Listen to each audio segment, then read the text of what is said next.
The poisoning. The crystalline spires of the Galactic Council chamber pierced the perpetual twilight of Nexus Prime, their translucent surfaces refracting the light of 3 distant suns.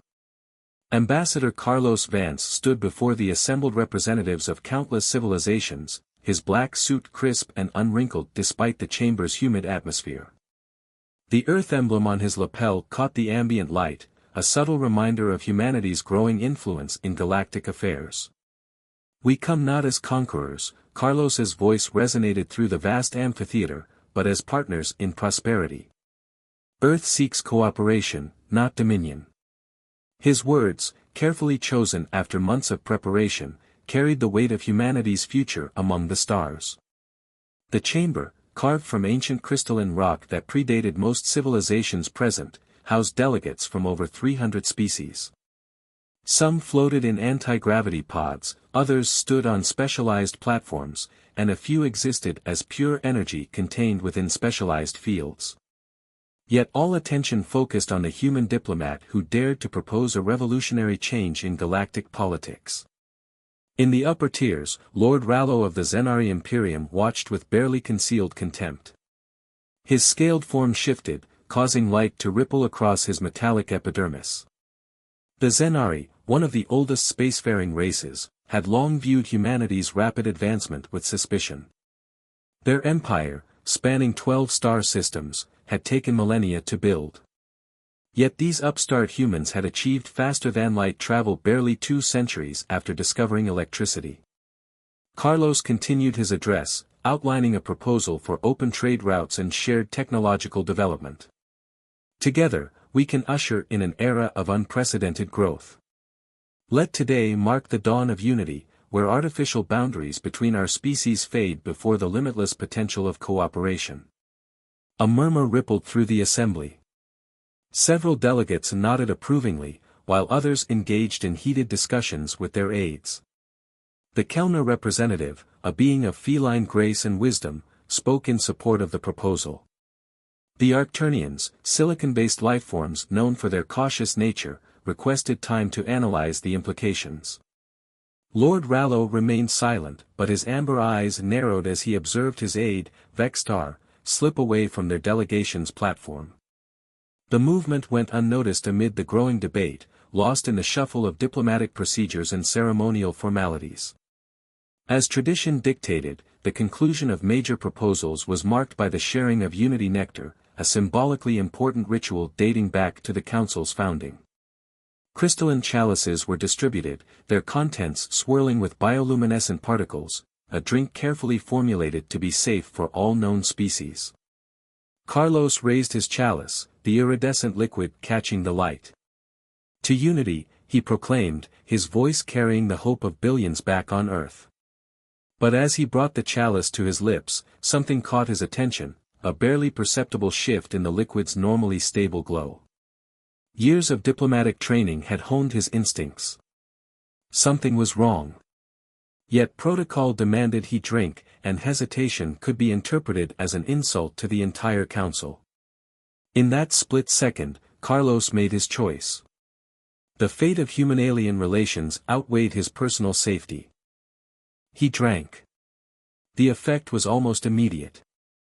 His vision blurred, and a burning sensation spread from his throat to his chest. The chalice slipped from his trembling fingers, shattering against the polished floor. The sound echoed through the suddenly silent chamber like a gunshot. "Medical emergency." Commander Adrien Warner's voice cut through the chaos as Carlos collapsed. Adrien, head of Earth's security detail, reached the ambassador first, his combat training evident in his swift but controlled movements. "Stay with me, sir. Stay with me." The council erupted into pandemonium. Some delegates fled, others called for order, and a few demanded immediate investigation.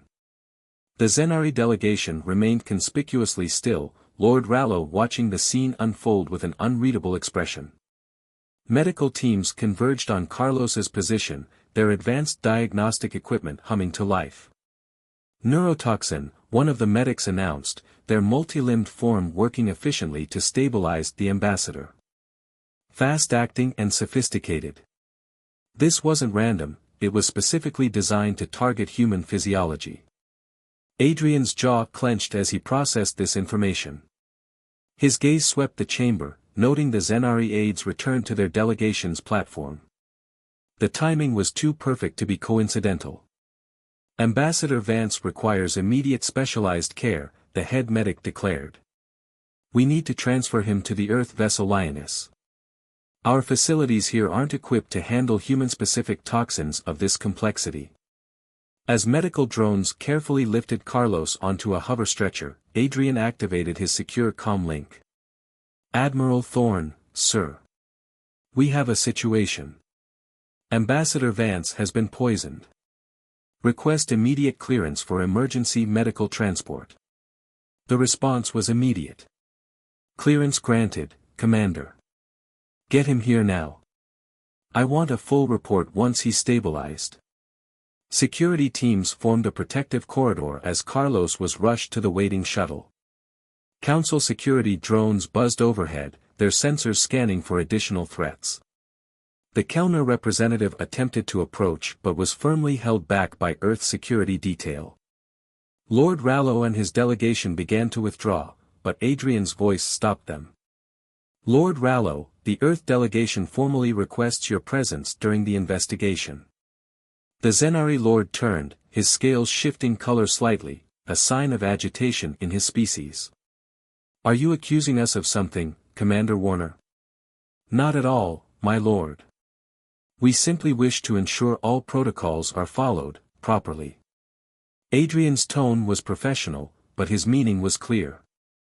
As Carlos was evacuated to the Lioness, Adrien remained behind to secure evidence. He approached the shattered chalice, now surrounded by a containment field. I need this analyzed immediately. Priority clearance, full spectrum. The Council's security chief, a towering Arcturnian, nodded gravely. This attack threatens the very foundation of our institution, Commander. You have our full cooperation. But Adrien barely heard him.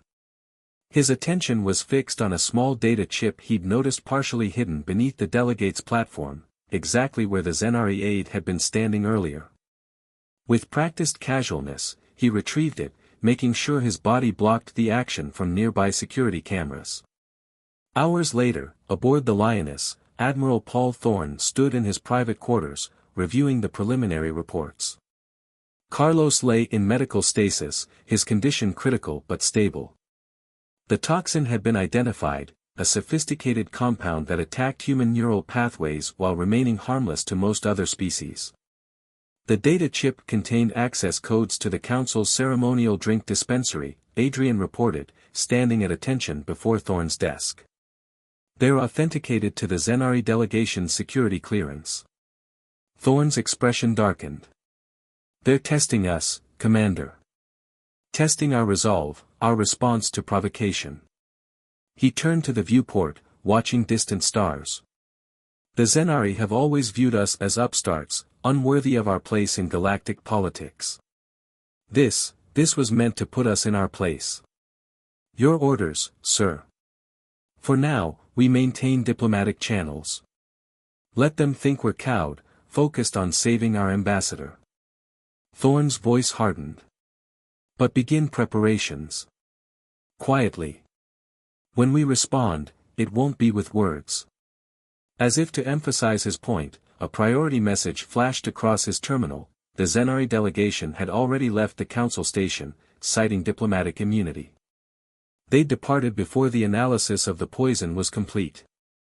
Sir, Adrien hesitated, if we act against the Zenari, it could trigger a war. Thorne's laugh was without humor. Commander, they just poisoned our ambassador in front of the entire Galactic Council. The war has already begun. They just don't know it yet. In the medical bay, machines kept Carlos alive as doctors worked to synthesize an antidote. The ambassador's skin had taken on a gray pallor, his breathing shallow and irregular. But his vital signs remained stable, a testament to both human resilience and advanced medical technology. Dr. Sarah Chen, the Lioness's chief medical officer, studied the toxin's molecular structure with growing concern. This is beyond sophisticated, she explained to Adrien during his visit. It's not just targeted to human physiology, it's designed to be untraceable by standard medical scans. Someone put a lot of thought into this. Can you save him? We're trying. But whoever designed this toxin, they wanted him to suffer. To serve as an example. She gestured to the neural activity displays. Even in stasis, his pain centers are active. They wanted to send a message. Adrien's fists clenched. Then let's send one back. In his quarters, he reviewed security footage from the council chamber, focusing on the Zenari aide's movements. Frame by frame, he tracked Vextar's path, noting the precise moment the data chip was dropped. It wasn't just evidence, it was a signature. They wanted Earth to know who was responsible. A message from Admiral Thorne interrupted his analysis. Command staff meeting, 0600 hours. Bring everything you have. It's time to show the galaxy that humanity isn't to be trifled with. As the Lioness hung in space near the council station, its weapons powered down but its sensors at full alert, Adrien couldn't help but think of Carlos's words about unity and cooperation. The ambassador had dreamed of a peaceful future among the stars. But sometimes, peace had to be enforced. The next few hours would determine not just Carlos's fate, but potentially the future of human-alien relations. As Adrien prepared for the command meeting, he knew one thing with certainty: the Zenari had made a grave miscalculation. They thought poisoning Earth's ambassador would demonstrate humanity's weakness. Instead, they were about to learn just how dangerous humanity could be when provoked. Planning the response. The command center of the Lioness hummed with contained energy as Admiral Thorne assembled his senior staff. Holographic displays showed real-time updates from across known space, tracking diplomatic channels, fleet movements, and the growing political fallout from the Council incident. The Zenari think they've called our bluff, Thorne began, his weathered face illuminated by the blue glow of tactical displays. They've retreated to their home system, formally denied any involvement, and filed a complaint with the Council claiming we're engaging in baseless accusations against a sovereign power. Commander Warner stood at attention, his uniform pristine despite the sleepless hours since the attack. We have proof, sir. The data chip, the toxin analysis. Proof doesn't matter, interrupted Captain Elena Santos, head of intelligence. The Argentine officer's dark eyes reflected the scrolling data streams as she pulled up new information. The Zenari are playing a deeper game. Look at these fleet movements from the past 3 months.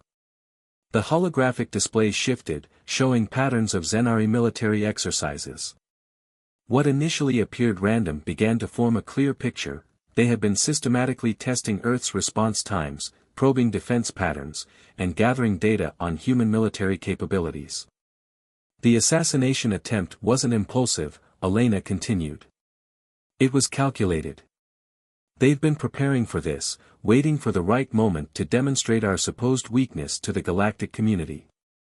Thorne nodded grimly. And they chose their moment well. The council chambers, during a speech about peace and cooperation. The symbolism wasn't subtle. Dr. Sarah Chen joined remotely from the medical bay, her hologram flickering slightly.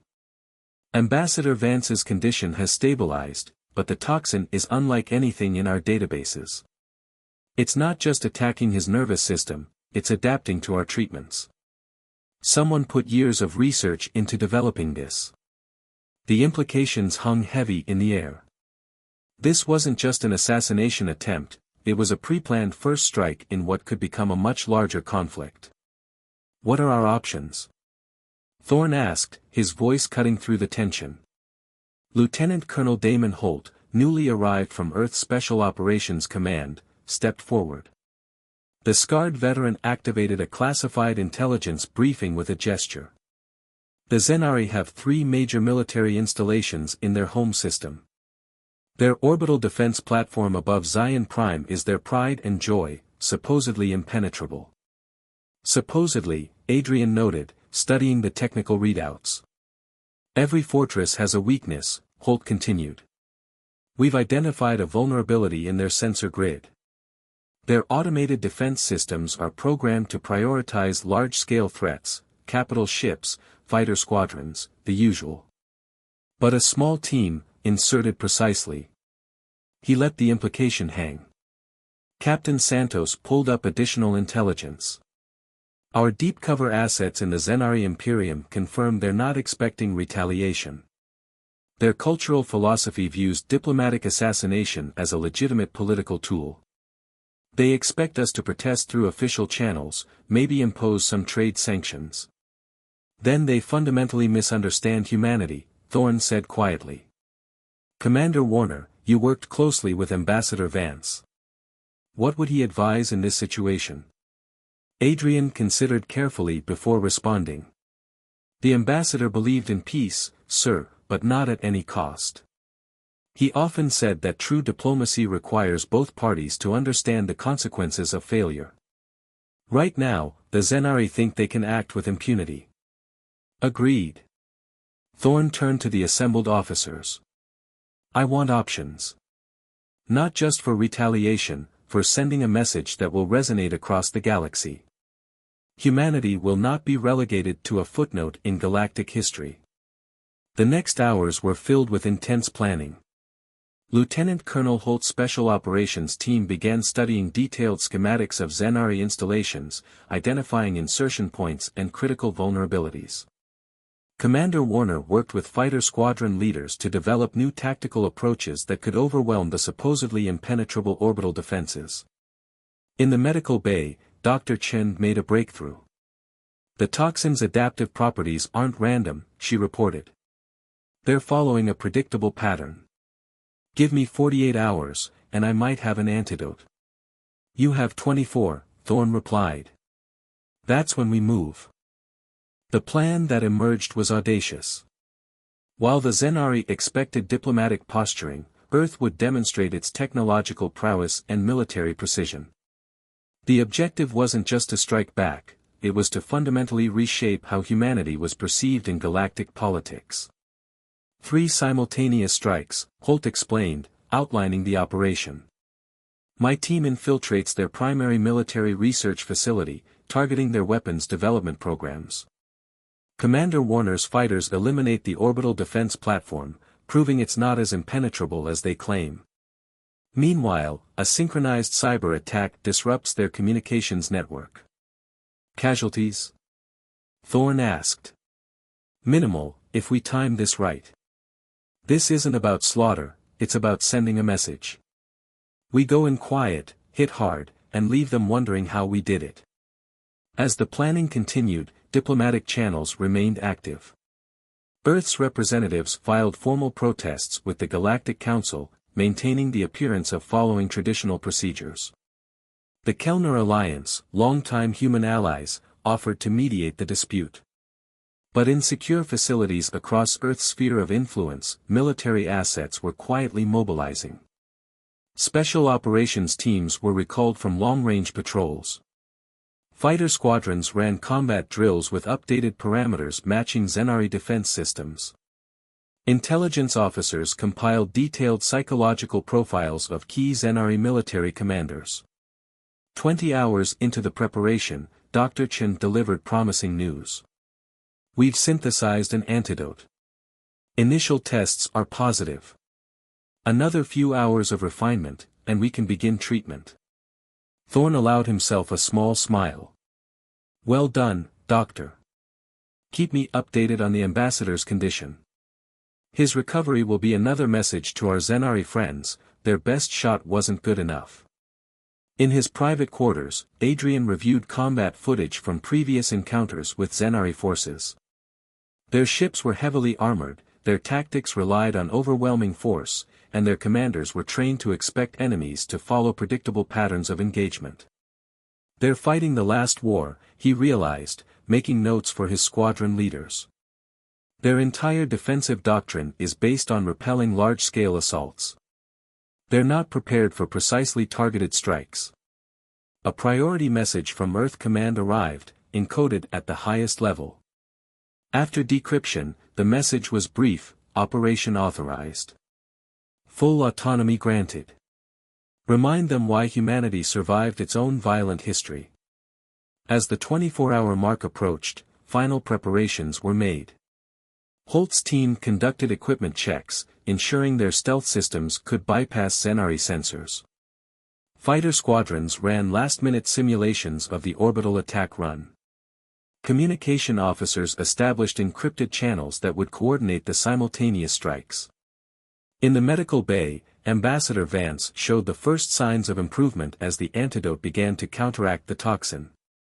Though still unconscious, his neural readings stabilized, and the persistent pain signals finally began to subside. "Sir," Adrien reported to Admiral Thorne, "all units report ready. We can launch within the hour." Thorne stood at the viewport, watching distant stars. The weight of command settled on his shoulders, not just of the coming battle, but of its implications for humanity's future among the stars. "Send to all commands," he ordered. "Operation begins at 0400 hours. Maintain communications silence until first contact. Whatever happens next will be studied in history books for generations to come. Let's make sure they spell our names right." As crew members moved to their battle stations, there was no cheering, no bravado. Just quiet determination. Humanity had tried peace. They had extended the hand of friendship. Now they would demonstrate why, despite their relative youth among spacefaring races, they had survived countless challenges to reach the stars. The Zenari were about to learn that humanity's diplomatic restraint wasn't weakness, it was a choice. And they had just given humanity a reason to make a different choice. In the darkness of space, Earth's most advanced warship prepared for battle. Not for conquest or dominion, but to ensure that no one would ever again mistake humanity's desire for peace as an invitation to treachery. The countdown began. The strike. Space rippled as the Lioness and its battle group dropped out of hyperspace at the edge of the Zenari home system. The ships emerged in perfect formation, their advanced stealth systems already engaged. Admiral Thorne stood on the bridge, watching as the tactical display showed their target, the supposedly impregnable Zenari defense platform orbiting Zion Prime. "All ships maintain emission control," Thorne ordered, his voice steady. "Commander Warner, your strike teams have priority launch clearance. Colonel Holt, begin your insertion run." In the fighter bay, Adrien Warner climbed into his interceptor, the cockpit sealing with a pressurized hiss. Around him, 24 of Earth's finest pilots prepared their craft, each fighter equipped with specialized electronic warfare packages designed to confuse Zenari targeting systems. "Remember," Adrien broadcast to his squadron, "we're not here for a prolonged engagement. Hit your assigned targets, maintain formation discipline, and don't get greedy. Timing is everything." The launch countdown began as fighter crews conducted final systems checks. In the adjacent bay, Colonel Holt's Special Operations team boarded their stealth insertion craft, their advanced combat suits designed to function in both space and planetary environments. "Strike Team Alpha, ready for launch," Holt reported, his voice crackling slightly over the encrypted channel. "Stealth systems nominal, weapons hot."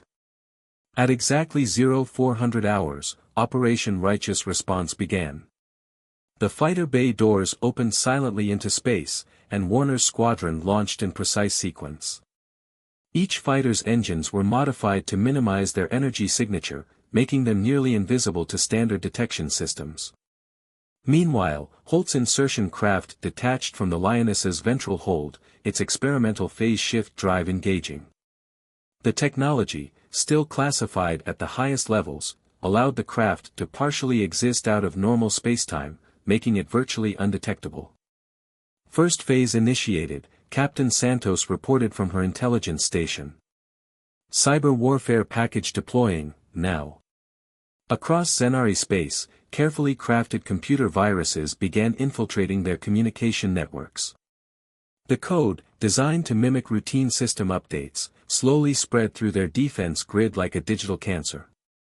Warner's squadron approached the orbital platform in attack formation, their sensors detecting no signs of alarm from the Zenari defenders. Weapons free, he ordered as they closed to strike range. Execute attack pattern Delta 7. The fighters broke formation with practiced precision, each group targeting specific vulnerabilities identified in their mission briefing. The first volley of missiles streaked toward the platform's sensor arrays, their warheads containing specialized electromagnetic pulse generators. The Zenari platform's defenses finally detected the threat, but their response was delayed by the ongoing cyber attack. Automated defense turrets tried to track the incoming fighters, but their targeting systems were receiving conflicting data. Primary sensors down, Warner confirmed as the EMP warheads detonated. Moving to Phase 2. All wings, engage your designated targets. The fighters split into smaller groups, each attacking different sections of the massive platform. Their weapons weren't designed to destroy the station outright, instead, they systematically disabled key systems, degrading its defensive capabilities piece by piece. Simultaneously, Holt's team approached their target, a heavily fortified research facility on Zion Prime's surface. The insertion craft descended through the atmosphere, its phase shift drive allowing it to pass through the planet's defense grid undetected. Ground team in position, Holt reported as they landed in a narrow valley 2 kilometers from the facility. Beginning ground approach. His team moved with practiced efficiency, their combat suits enhancing their strength and speed while maintaining stealth. Years of training in Earth's most extreme environments had prepared them for this moment. Above, the space battle intensified as the Zenari launched fighters of their own. But Warner's squadron was ready. Their fighters, smaller and more maneuverable than their Zenari counterparts, engaged in a deadly dance through the debris field created by their initial strike. "They're still fighting by the old playbook," Warner observed as he outmaneuvered a Zenari fighter, his targeting computer calculating the perfect moment to strike. All units, exploit pattern vulnerabilities as briefed. The Zenari fighters, trained to engage in traditional squadron-to-squadron combat, struggled to adapt to the humans' unconventional tactics. Warner's pilots broke into pairs, using the disabled sections of the defense platform as cover while picking off their opponents with surgical precision. On the ground, Holt's team reached the perimeter of the research facility. "Security systems are following predicted patterns," his tech specialist reported. "Cyber warfare package is keeping their internal sensors scrambled." "Move in," Holt ordered. "Remember your targets. We want their weapons research data, not a body count." The team split into 3 groups, each targeting different sections of the facility. Their combat suits' active camouflage systems rendered them nearly invisible as they breached the outer defenses. The first sign that something was wrong came from Captain Santos aboard the Lioness. "Admiral, we're detecting energy signatures consistent with quantum communication. The Zenari are trying to call for reinforcements." Thorne's expression remained calm. "As expected. Initiate contingency plan Omega. Let's show them why that was a mistake." Throughout the Zenari system, hidden quantum beacons activated, creating a localized disruption field that prevented faster-than-light communications. The Zenari weren't just isolated, they were about to witness the full extent of human military innovation. In the research facility, Holt's team encountered their first serious resistance. Zenari security forces, their insectoid forms encased in heavy combat armor, responded to the breach with characteristic aggression. "Non-lethal takedowns only," Holt reminded his team as they engaged. Their weapons fired specialized stun charges, designed to overload Zenari neural systems without causing permanent damage. The fighting was intense but brief. The human operatives, their movements enhanced by their combat suits, proved more than a match for the facility's defenders. Within minutes, they reached the central data core. Beginning data extraction, the tech specialist reported, connecting to the Zenari computer systems. "Their encryption is good, but not good enough." Above, Warner's squadron had achieved their primary objectives. The orbital platform's main weapons were disabled, its communications were severed, and its fighter complement was reduced to scattered, disorganized resistance. "All units, begin disengagement sequence," Warner ordered. Leave them something to think about. His fighters launched their final payload, not explosives, but highly advanced electronic warfare drones. The devices attached themselves to various sections of the platform, continuing to disrupt systems and gather intelligence long after the human forces withdrew. In the research facility, Holt's team completed their mission. Data secured, he reported. Plus a bonus, we found proof they were developing more specialized toxins. The ambassador wasn't their only intended target. Good work, Colonel, Thorne responded. Begin your extraction. Time to show them the last part of our message. As the human forces began their withdrawal, the true sophistication of their attack became apparent. The Zenari discovered that their weapons research data hadn't just been stolen, it had been selectively corrupted. Decades of weapons development were now tainted with subtle errors that would take years to identify and correct. The orbital platform, while still intact, was reduced to less than 30% operational capacity. Its defenders were alive but humiliated, their supposedly impregnable fortress defeated by an enemy they had gravely underestimated. But the final message came as Holt's team departed. Their insertion craft, no longer maintaining stealth, broadcast on all Zenari frequencies. The transmission showed Ambassador Vance, conscious and recovering, delivering a brief but powerful statement. The Zenari Imperium sought to demonstrate humanity's weakness. Instead, they have witnessed our strength. Let this serve as a reminder, humanity desires peace, but we are more than capable of war. Choose wisely which path you prefer. As Earth's forces withdrew from the system, they left behind more than damaged infrastructure and stolen data. They left a new understanding of humanity's capabilities, and its restraint. The Zenari had tried to paint humans as primitive upstarts, unworthy of their place in galactic politics. In response, humanity had demonstrated not just military prowess, but strategic sophistication. They had struck with surgical precision, minimized casualties, and achieved their objectives without resorting to wholesale destruction. Admiral Thorne watched as the battle group prepared for hyperspace jump. Send to all commands, he ordered. Operation complete.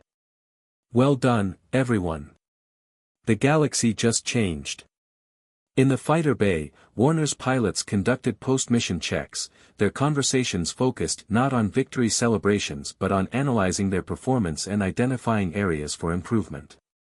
This professionalism, this constant drive to advance and adapt, was part of what made humanity formidable. Colonel Holt's team secured their captured data, already beginning analysis of the intelligence gathered during the operation. The Zenari wouldn't just have to rebuild their defenses, they would have to completely rethink their assumptions about human capabilities. As the Lioness entered hyperspace, its mission accomplished, the true impact of the operation was just beginning to ripple through galactic politics. Humanity had sent its message, not through grandiose declarations or shows of brute force, but through precise, measured action. The galaxy would never be the same. Aftermath and escalation. The Galactic Council chamber, scene of the original crime against Ambassador Vance, now buzzed with an entirely different energy. Emergency sessions had been called as news of Earth's precise strike against the Zenari spread through diplomatic channels. The crystalline walls seemed to vibrate with tension as species from across the galaxy debated the implications. Ambassador Vance, now fully recovered thanks to Dr. Chen's antidote, watched the proceedings from Earth's diplomatic compound. His face, though still bearing traces of his ordeal, showed quiet satisfaction. They expected us to whimper, he remarked to Commander Warner. Instead, we roared. But the political aftermath was proving more complex than even Earth strategists had anticipated. The Zenari delegation, their usual aristocratic composure shattered, demanded sanctions against Earth for unprovoked military aggression. Their ambassador, Lord Rallo, had been recalled to Zion Prime, replaced by a more hardline representative. The humans have revealed their true nature, the new Zenari ambassador declared before the council. They speak of peace while launching covert attacks. They claim to seek cooperation while violating sovereign space. We demand immediate action. The council chamber erupted in overlapping arguments. The Kellner Alliance, Earth's longtime allies, defended humanity's right to respond to a clear act of attempted assassination. The Arcturnians called for a formal investigation into both the original poisoning and Earth's retaliatory strike. Admiral Thorne, watching the proceedings from the Lioness, received a priority communication from Earth Command. The message was brief but concerning. Long-range sensors had detected unusual activity in several Zenari-aligned systems. The Imperium was mobilizing. They're calling in old debts, Captain Santos reported, analyzing the intelligence feeds. Minor powers that owe them favors, client states that depend on their protection. The Zenari are building a coalition. In the medical bay, Dr. Chen made another disturbing discovery. Analysis of the stolen research data revealed that the toxin used against Ambassador Vance was just the prototype. The Zenari had been developing an entire arsenal of species-specific biological weapons. They weren't just targeting humans, she explained during an emergency briefing. They have programs designed for dozens of species. The Kellner, the Arcturnians, even some of their supposed allies. They were preparing for large-scale biological warfare. The revelation sent shockwaves through the diplomatic community. Several species that had been neutral or even slightly sympathetic to the Zenari position suddenly became much more interested in Earth's evidence. But the Zenari weren't finished. Their next move demonstrated why they had survived as a power for so long. They released doctored footage suggesting that Earth's strike had caused significant civilian casualties that Commander Warner's carefully planned operation had specifically avoided. It's propaganda, Warner insisted as he reviewed the footage. They're using holographic overlays to create damage that never happened. We can prove it. The truth matters less than the narrative, Ambassador Vance cautioned. They're trying to paint us as brutal aggressors, hoping to isolate us diplomatically. The situation grew more complicated when several minor powers, clearly under Zenari influence, began imposing trade restrictions on Earth-affiliated worlds. The economic pressure was calculated to strain Earth's alliances and test the resolve of its partners. Colonel Holt, analyzing the pattern of Zenari fleet movements, identified another concerning trend. They're not just gathering allies, he reported. They're positioning forces to cut off key trade routes. If they succeed, they could strangle Earth's expansion into the galactic rim. Admiral Thorne called an emergency meeting of Earth's military command. The holographic conference brought together leaders from across human space, their faces grave as they assessed the escalating situation. The Zenari are forcing our hand, General Sarah Martinez, Earth's chief of defense, declared. They're betting that we'll back down when faced with the prospect of a wider conflict. We need to decide, do we maintain our aggressive stance, or do we seek diplomatic solutions? The debate that followed was intense. Some argued for immediate military action to prevent the Zenari from consolidating their position. Others advocated for a more measured approach, using the evidence of biological weapons research to build international support. Ambassador Vance, invited to provide his perspective, offered a third option. We've shown we can hit them where it hurts. Now let's show them why alienating humanity is bad for business. We have something they've never understood, adaptability.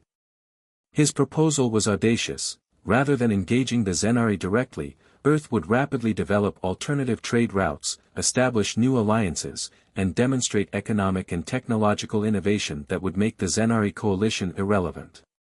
They think in terms of centuries, Vance explained. We think in terms of possibilities. While they're preparing for the war they expect, let's change the game entirely. The strategy required careful coordination between military and diplomatic efforts. Commander Warner's fighter squadrons began escorting merchant ships through contested space, demonstrating Earth's commitment to protecting trade while carefully avoiding direct confrontation with Zenari forces. Colonel Holt's special operations teams were repurposed for a series of precision missions, not strikes against the Zenari, but rapid response aid to worlds affected by the growing crisis. When a natural disaster struck a neutral world near Zenari space, Earth's forces were there first, providing crucial assistance. Dr. Chen's medical team shared their antidote research with other species, along with warnings about the Zenari biological weapons program. The scientific cooperation helped forge new bonds and demonstrate humanity's commitment to galactic welfare. But the Zenari weren't idle. Their agents attempted to sabotage Earth's diplomatic efforts, and their military continued to mass along strategic corridors. The galaxy seemed to be sliding toward a conflict that could reshape the political landscape for centuries to come. "They still don't understand," Admiral Thorne remarked during a private conversation with Warner. "They think we'll either cower or destroy them. They can't conceive of humanity's real strength, our ability to find alternatives, to adapt and overcome without resorting to total war." The turning point came from an unexpected source. Several mid-tier powers, impressed by Earth's restraint in the initial strike and its subsequent humanitarian efforts, began quietly shifting their support. Trade agreements were renegotiated, cultural exchanges were established, and technological cooperation increased. The Zenari's attempt to isolate humanity was backfiring. Instead of appearing as dangerous aggressors, humans were increasingly seen as innovative partners who could balance military strength with diplomatic finesse. But victory, if it could be called that, came with a price. Earth's rapid military and diplomatic response had changed the galaxy's perception of humanity forever. They were no longer seen as newcomers to be patronized or upstarts to be contained. "We've lost something," Ambassador Vance admitted during a quiet moment. "The ability to be underestimated.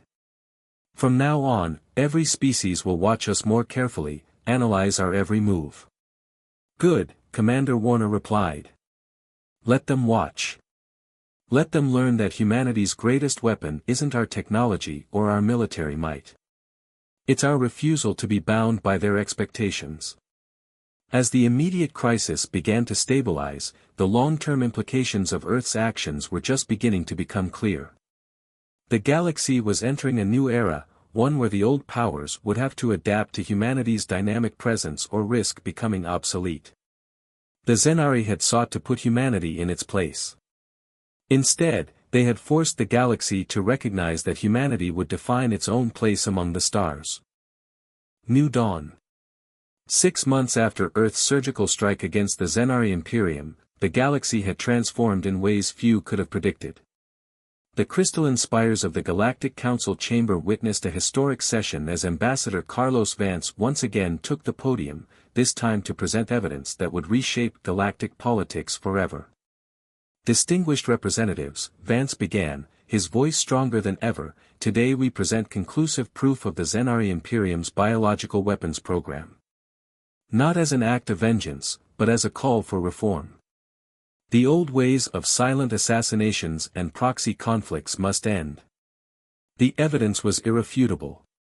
Dr. Chen's analysis of the captured research data, combined with testimony from worlds that had suffered previous Zenari aggression, painted a picture of systematic preparation for biological warfare on an unprecedented scale. But it was humanity's response that truly captured the galaxy's attention. Instead of using the evidence to demand punitive measures against the Zenari, Earth proposed a radical reformation of galactic law and security protocols. "We stand at a crossroads," Vance continued. "We can cling to ancient rivalries and political manipulation, or we can forge a new path.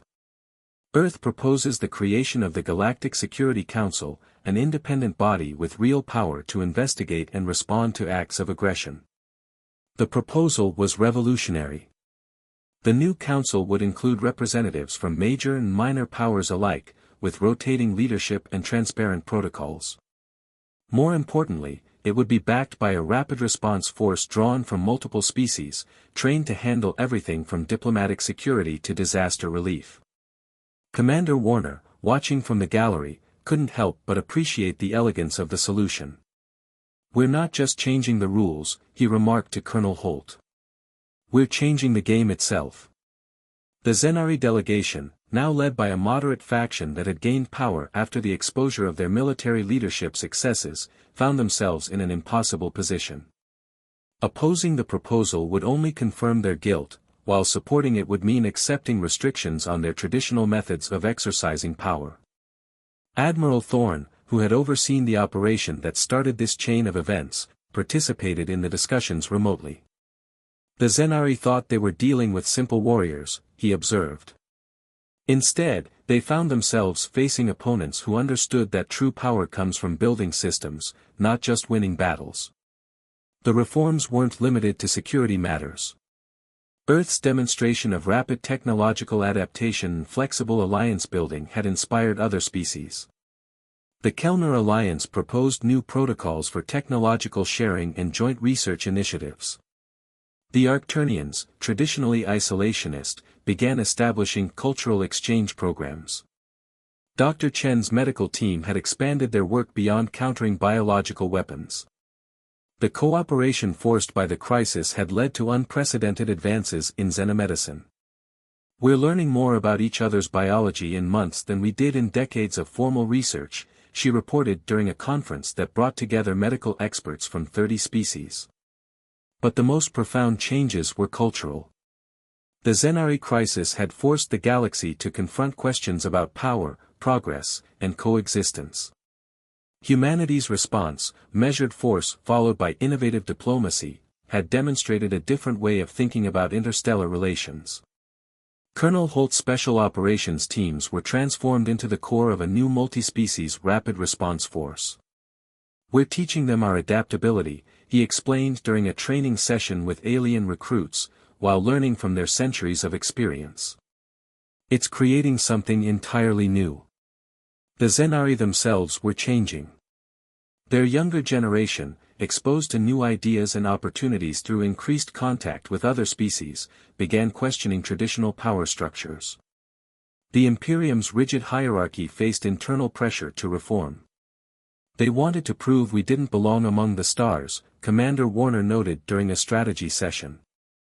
Instead, they proved that the galaxy needed what humanity could offer, the ability to embrace change rather than fear it. Ambassador Vance, fully recovered and more influential than ever, worked tirelessly to build support for the new institutions. The attempted assassination that was meant to silence him had instead given him a powerful platform for advocating reform. The poison they used was sophisticated, he told a gathering of diplomatic staff, but their thinking was primitive.